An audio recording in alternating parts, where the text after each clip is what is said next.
So I'm gonna start things off with traditional chocolate truffles, except I work some fruit into mine. And I'm making mine with the 3 major chocolates, a dark, a milk, and a white chocolate. I'll start off by weighing my chocolate. You have to use baking chocolate, which is also known as couverture. I'm gonna measure 8 ounces of dark chocolate into a bowl. I also need the same measurement of milk chocolate. There we go, 8 ounces. And lastly, my white chocolate truffles. Again, I need 8 ounces. I've got whipping cream here, and I'm going to heat up the cream that I need for all 3 truffles in one pot. I need 3/4 of a cup plus 1/3 of a cup. There we go. I'll keep an eye on that as it's heating. And before I add the cream to each of my truffles, I add a tablespoon of corn syrup to each. Adding a tablespoon of corn syrup to the chocolate before I add the cream is about building the sweet balance, but also that silky, satiny feel. There we go. So first, I'm going to prepare my dark chocolate truffles, and I'm gonna measure in 1/2 cup of the whipping cream, and I'll pour this over top.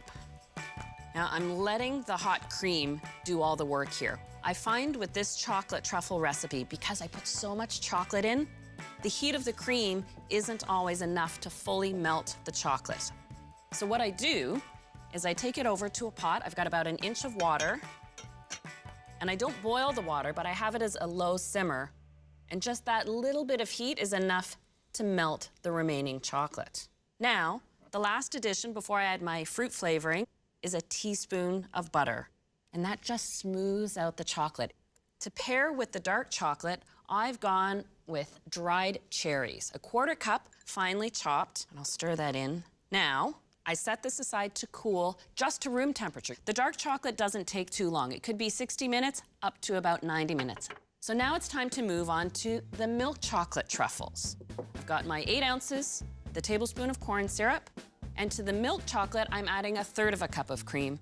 A little bit less cream because the chocolate itself sets a little softer, so I don't need as much cream to match that same texture.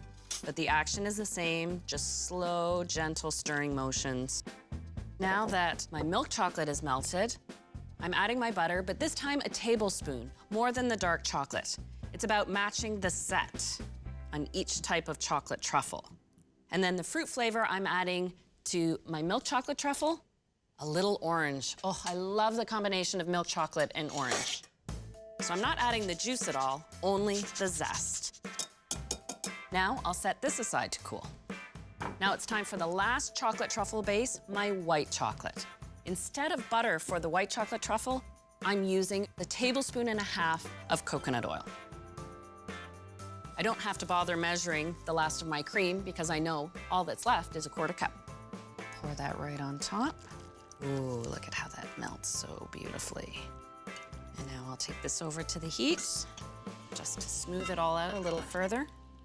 There we go. I've got a nice, smooth white chocolate mixture. And I thought a beautiful contrast in terms of fruit would be adding dried blueberries.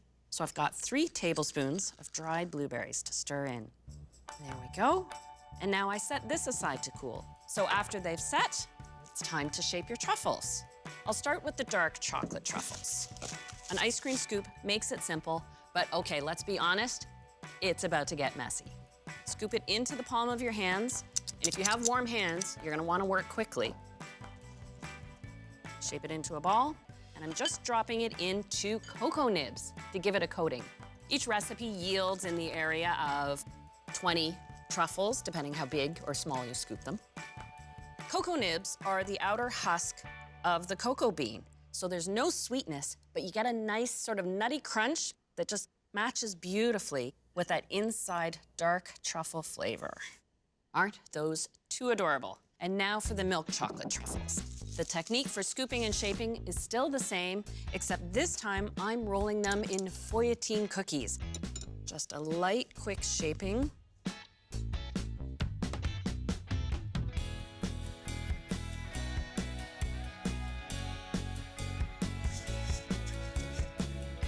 And last but not least, the white chocolate truffles.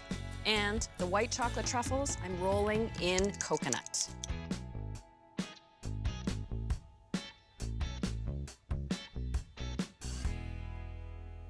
So there you have it. We really had a great Chocolate 101 lesson here, and these truffles are just so divine.